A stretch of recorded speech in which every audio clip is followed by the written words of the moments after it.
السلام علیکم ورحمۃ اللہ وبرکاتہ۔ رب اشرح لی صدری ویسر لی امری واحلل عقدۃ من لسانی یفقہوا قولی۔ الحمد للہ رب العالمین والصلاۃ والسلام علی سیدنا محمد خاتم النبیین وعلی آلہ واصحابہ اجمعین۔ 44 نمبر حدیث ہے، باب الزکوٰۃ من الاسلام، زکوٰۃ دینا اسلام کے ارکان میں سے ہے۔ قال اللہ تعالی ما امروا الا لیعبدوا اللہ مخلصین لہ الدین حنفاء ویقیموا الصلاۃ ویؤتوا الزکوٰۃ وذلک دین القیمہ۔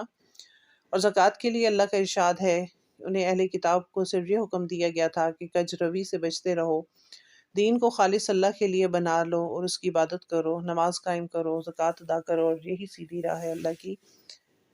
حضرت طلحہ بن عبید اللہ روایت کرتے ہیں کہ ایک پراگندہ حال شخص نجدی نبی کریم صلی اللہ علیہ وسلم کی خدمت میں حاضر ہوا۔ اس کی آواز میں گنگناہٹ تو ہم سنتے تھے مگر اس کی بات سمجھ میں نہیں آتی تھی۔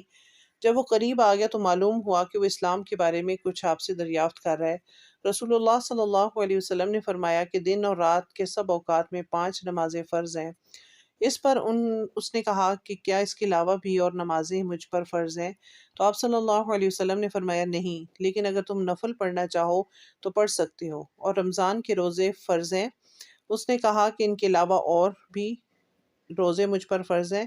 تو آپ صلی اللہ علیہ وسلم نے فرمایا نہیں، کہ نفل روزے رکھنا چاہو تو رکھ سکتے ہو۔ حضرت طلحہ رضی اللہ تعالیٰ عنہ کہتے ہیں، میں نے رسول اللہ صلی اللہ علیہ وسلم کی طرف دیکھا تو اس نے پھر زکوٰۃ کے بارے میں اس کے فرض ہونے کا پوچھا، تو اس نے کہا کہ کیا اس کے علاوہ بھی کوئی صدقہ ہے؟ آپ صلی اللہ علیہ وسلم نے فرمایا نہیں، مگر جو خیرات تم اپنی طرف سے کرنا چاہو۔ تو طلحہ کہتے ہیں کہ پھر وہ شخص یہ کہتے ہوئے واپس چلا گیا کہ اللہ کی قسم نہ اس پر کچھ چیز گھٹاؤں گا نہ بڑھاؤں گا۔ یہ سن کر رسول اللہ صلی اللہ علیہ وسلم نے فرمایا کہ اگر یہ شخص اپنی بات میں سچا ہے تو کامیاب ہوگا۔ اب یہ حدیث مبارکہ بھی اس کا مطلب ہے کہ اللہ کی خوشنودی اور آخرت کی سرفرازی اسے نصیب ہوگی۔ کہ آپ نے سائل کو اسلام کے بارے میں جب بتایا اور سارے بنیادی احکام جو ہیں وہ بتا دیے جن پر اسلامی زندگی کی پوری عمارت ہماری تعمیر ہوتی ہے، اور یہی بنیادی احکام اپنی جگہ اسلامی اخلاق کی نشو و نما کے لیے سرچشمہ حیات کی حیثیت بھی رکھتے ہیں۔ اگر عقیدے کی پختگی اور صحیح اسلامی مزاج کے ساتھ اسلام کی ان بنیادی حقیقتوں کو اپنا لیا جائے تو پھر کوئی وجہ نہیں کہ آدمی کی سیرت کا کوئی گوشہ بھی ناقص رہ جائے گا جس کی بدولت کسی ناکامی سے دوچار ہونا پڑے۔ اور یہ سائل کی سادگی اور اخلاص کی بات ہے کہ اس نے احکام میں کمی بیشی کو گوارا نہیں کیا، اگرچہ بخاری نے باب الصیام میں اس روایت کو میں یہ اضافہ بھی کیا کہ ان احکام کے بعد رسول اللہ صلی اللہ علیہ وسلم نے اس اسلام کی تفصیلی احکامات بھی بتلائے۔ بہرحال حدیث کے مفہوم اور مطلب میں اسے کوئی فرق نہیں پڑتا، یعنی ہم فرائض کی طرف توجہ رکھیں اور اگر ہم نفلی عبادات کرتے ہیں تو اللہ تعالیٰ اس کا اجر ہمیں بڑھا چڑھا کر دے گا۔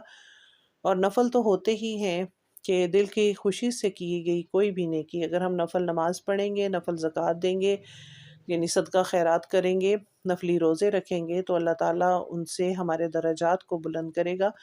اللہ تعالیٰ ہم سب کی زندگیوں کو ایسا بنا دے جیسا وہ پسند فرماتا ہے، اور ہمیں ہماری زندگی کی حقیقت سمجھا دے اور ہمارے عقیدے میں پختگی جو ہے وہ لے کے آئے تاکہ ہم ان بنیادی حقیقتوں کو اپنا سکیں جو کہ اللہ تعالیٰ نے ہمارے لیے بنائی ہیں۔